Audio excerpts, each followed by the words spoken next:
დღეს ვაგრძელებთ თემას ჯანსაღ ურთიერთობებზე და არაჯანსაღ ურთიერთობებზე.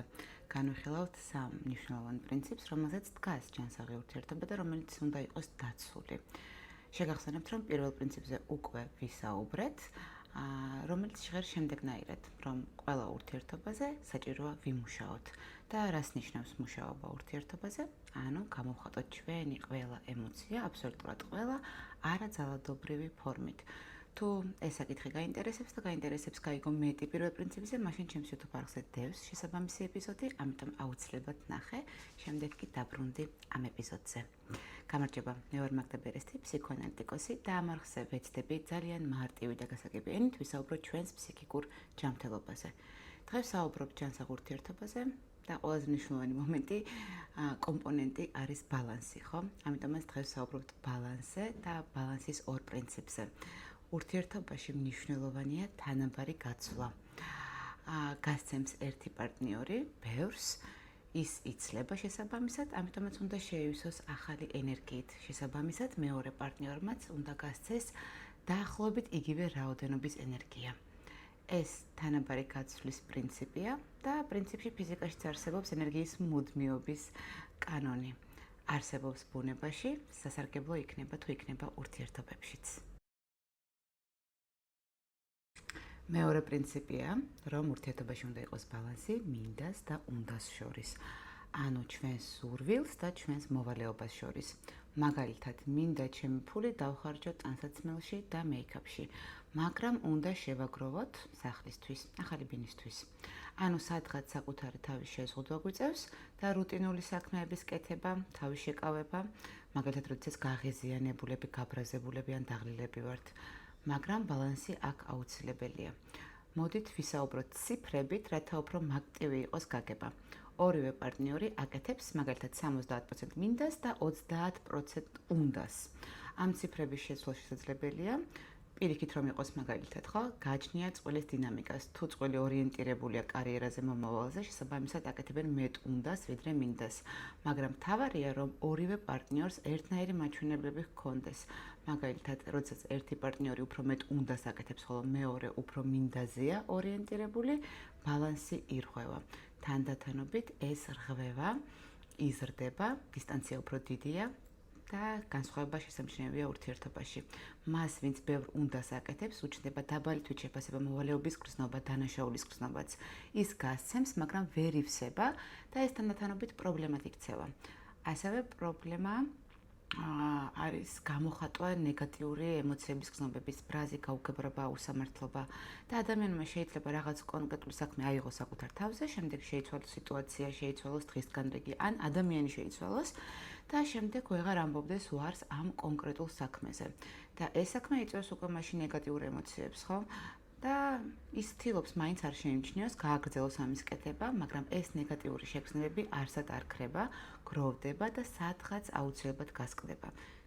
ან მაგალითად, თუ ერთ-ერთმა პარტნიორმა არ იცის რა სურს, ჯერ ვერ იპოვა საკუთარი თავი, საკუთარი მიზნებში ვერ ერკვევა, მაგრამ შვენურად იცის რა უნდა. და ცოდნა იმის თუ რა უნდა არ არის რთული, რადგან ჩვენმა ბავშვობის ავტორიტეტებმა, საზოგადოებამ, ყველამ დატოვა ჩვენში რაღაც იდეალური მე სცენარი, ანუ როგორები უნდა ვიყოთ. და შემდეგ როცა ხოდ ამ სცენარს მივყვებით ისე რომ არაფერს ფილტრავთ, გვაქვს გზნება რომ ჩვენი ცხოვრება სადღაც უჩვენოდ მიედინება. და გვიჭირს გავიგოთ რა გვსურს, რადგან ვიცით მხოლოდ უნდა. და რატომ ხდება ასე? რადგან არ გვაქვს საკმარისი პოზიტიური გამოცდილება, როცა რაღაც გვსურდა, გამოვხატეთ და მივიღეთ. განსაკუთრებით საკუთარი სურვილების ჩახშობას სწავლობთ ბავშვობაში და თინეიჯერობაში. როდესაც მშობლები და მასწავლებლები არ გვაძლევდნენ პოზიტიურ რეაქციას, მაშინ როდესაც საკუთარი თავის გამოხატვას ვცდილობდით და ვიღებდით დაუსრულებლად შენიშვნებს, კრიტიკას. შემდეგ ეს გადაიზარდა გრძნობებში, რომ ჩვენი მინდას ადგილი რეალობაში არ არის. ასეთ შემთხვევაში თუ თქვენ უნდას მიყვებით და პარტნიორი მინდას, ის არ არის დამნაშავე იმაში, რომ აკეთებს იმას, რაც სურს, უფრო თავისუფალია მეცითხოვს ცხოვრებისგან და არ ჩერდება. სავარაუდოდ ყურადღება უნდა მიაქციოთ საკუთარ თავს და იმას, თუ თქვენ რატომ არ გამოგდით საკუთარ სურვილებზე მუშაობა და გამოხატვა. და რა მოხდება, როცა თქვენ აგრძელებთ უნდას კეთებას, ის კი მინდას მიყვება. რაღაც მომენტში დაიღლებით, გაგიჩნდებათ უსამართლობის შეგრძნება. თუმცა ეგზა თავად აირჩიეთ, მაგრამ მაინც გექნებათ გრძნობა, რომ გიყენებენ და არ გაფასებენ. საჭიროა გაანალიზება, რომ ეს თქვენ აკეთებთ ზედმეტად მეც, თქვენ აიღეთ ზედმეტად მეტი პასუხისმგებლობა და ახლა თქვენს ფონზე პარტნიორი გამოიყურება როგორც ვიღაც უსაქმური და ზარმაცი. რადგან სხვაობა ძალიან დიდია და ეს სხვაობა იწვევს კონფლიქტს ურთიერთობაში. და რაც შეეხება მინდასკენ თუ არის გადახრილი ადამიანი, ანუ აკეთებს სულ იმას, რასაც სურს, უგუებელყავს პარტნიორის მოთხოვნებს, ურთიერთობის მოთხოვნებს. ხშირად აქვს შეგრძნება, რომ ყველამ ყველაფერი უნდა გააკეთოს მისთვის, არ აქვს მადლიერების გზნობა და იღებს როგორც ჩვეულებრივ რამეს. მისი საქმე უფრო მეტად ფასობს, ვიდრე სხვისი. იმუშავა 2 საათი, უფრო დაღლილია, ვიდრე პარტნიორი, რომელმაც იმუშავა მთელი დღე. ეს არ არის ჯანსაღი, ხო? რადგან ასეთი ადამიანები განიცდიან შინაგან ბუნტს, ვერ ხვდებიან რა სურს მისგან სხვებს, რადგან იგნორირებას აკეთებენ სხვისი ემოციების, არ სჯერათ და ამას ნეგატიურად იღებენ.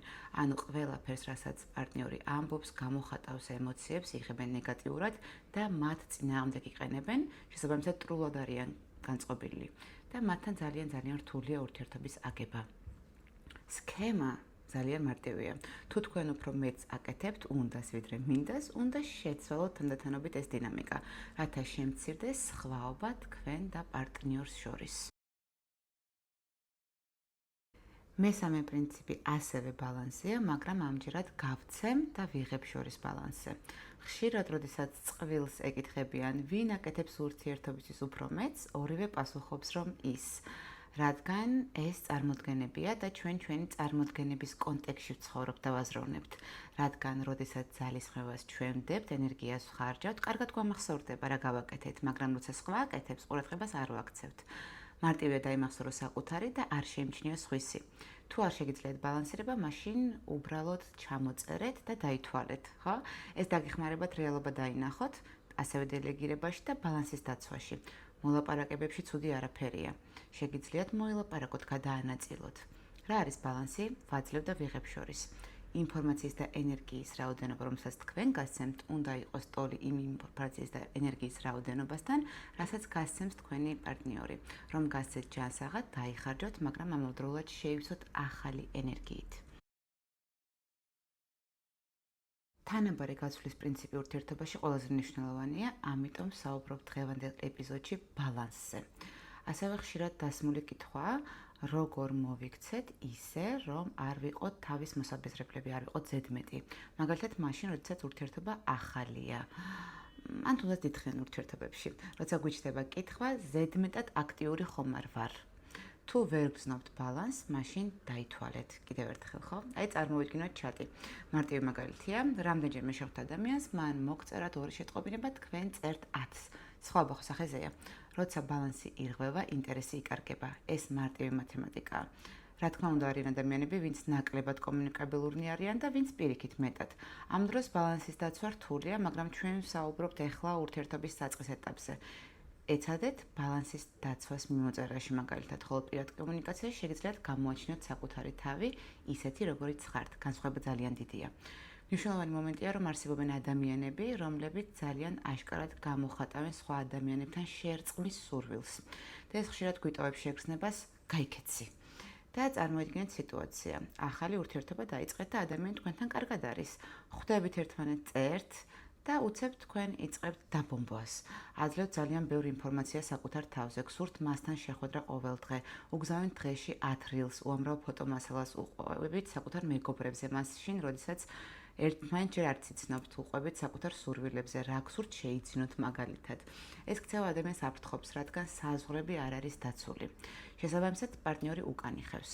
ეს იწვევს თქვენში სეპარაციის შფოთვას და ადამიანი კიდევ უფრო, ანუ თქვენ კიდევ უფრო ცდილობთ ყურადღების გამოჩენას. თუმცა, უნდა გვესმოდეს, რომ სხვაობა არსებობს ყურადღებასა და კონტროლს შორის. და როგორ არის ხოლმე? მეტიც და როგორ ვლინდება? ხდებით კიდევ უფრო შემოწუხებლები, მაგალითად, იკეთებთ ახალ ვარცხილობას, ფჭყილებს, ყიდულობთ კაბას და მერე პარტნიორს აჩვენებთ ყველაფერს, ხაზს უსვამთ ზედმეტად საკუთარ ვიზუალურ მხარეებს. ან დებთ უამრავ სტორის დღეში ან ფოტოს. მოდით ჩამოვაყალიბოთ წესი, რომ უფრო მარტივი იყოს გაგება. როდესაც გრძნობთ, რომ ადამიანი უკან იხევს, გაგირბით და ცოტა იკეტება, ესე იგი ძალიან ბევრი მიეცით. თუ გააგრძელებთ კიდევ უფრო ბევრის მიცემას, ამას არ ექნება კარგი შედეგი, პირიქით უარყოფით შედეგს მოიტანს.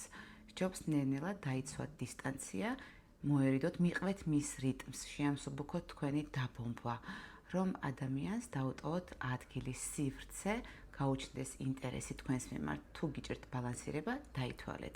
ეს ყველაზე მარტივი ტექნიკაა. და ეცადეთ შეამჩნიეთ სხვისი ემოციები, დამოკიდებულება, ნუ დახუჭავთ თვალს. ნუ ეცდებით საკუთარი თავის მოტყუებას, თუ გრძნობთ, რომ ადამიანს თქვენგან გაქცევა სურს, დააკვირდით რატომ. თუ ბალანსირებთ, მაგრამ ის მაინც მერბის, მაშინ სავარაუდოდ პრობლემა მასშია.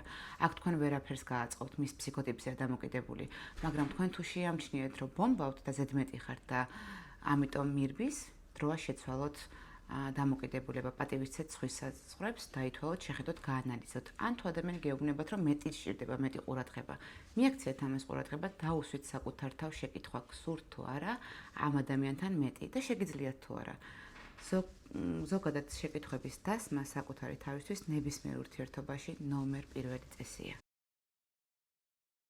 მოდით ჩამოვყალიბოთ რამდენიმე შეკითხვა, რომელიც უნდა დაუსვათ საკუთარ თავს, როცა ურთიერთობაში ვართ. ნებისმიერ ურთიერთობაში. პირველი ხომ არ ვძალადობ, ხომ არ ვაკონტროლებ, ხომ არ ვაკრიტიკებ და ცვალადობის სხვა ფორმები. გამოხატავ თუ არა საკმარისად მის მიმართ ინტერესს, ემპათიას, სინაზეს, ზრუნვას, რადგან ამ პოზიტიური გრძნობების არ გამოხატვა ასევე ძალადობაა. მეორე, არის თუ არა ბალანსი მინდას და უნდას შორის. დააკვირდით, დაითვალეთ, გამოიტანეთ დასკვნები და შემდეგ იმოქმედეთ შესაბამისად. არ გაექცეთ შედეგებს, არ შეგეშინდეთ ამ შედეგების. მესამე, ბალანსი გავცემ და ვიღებ შორის. და ზუსტად იგივეა, როგორც მეორე შეკითხვაში, ხო?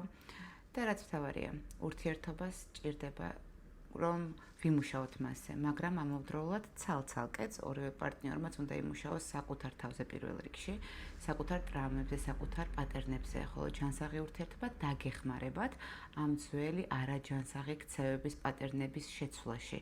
თუ არაფერი იცვლება და თქვენ ისევ აგრძელებთ ნეგატიური ემოციების განცდას, სტაბილურად, ქრონიკულად, ვერ იღებთ ბედნიერებას, ხართ დაძაბული, გაქვთ დაბალი თვითშეფასება, დანაშაულის განცდა.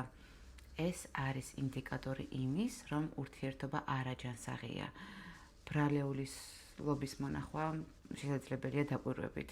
შეიძლება თქვენშია პრობლემა, შეიძლება თქვენ ვერ დაამუშავეთ საკუთარი ტრაუმები და ეხლა გადაგაქვთ პარტნიორზე.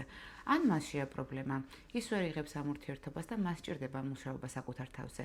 ან უბრალოდ ორივესთან ყველაფერი ნორმალურად არის, უბრალოდ არის რაღაცეები, რაც ერთად უნდა დაამუშავოთ ბალანსისთვის, მაგრამ ეს უკვე თქვენი გადასაწყვეტია. თავის მოტყუება, რომ ყველაფერი რიგზეა, დესტრუქციულია და ფსიქიკურ ჯანმრთელობას ვნებს. დღეისათვის სულ ეს იყო, განვიხილეთ ურთიერთობის 3 ძალიან მნიშვნელოვანი პრინციპი. გამიზიარეთ კომენტარებში თქვენ რას ფიქრობთ, ან თქვენი ურთიერთობა რა პრინციპებზე აგებული, ჩემთვის ეს საინტერესოა. გამოიწერეთ ჩემი არხი, მსგავსი კონტენტის ანახავად და არ დაგავიწყდეთ ამ ეპიზოდის მოწონება, რადგან ჩვენ ურთიერთობაშიც უნდა იყოს თანაბარი გაცვლა. მე ვსაუბრობ, თქვენ ვიდეოს იწონებთ. ნახვამდის.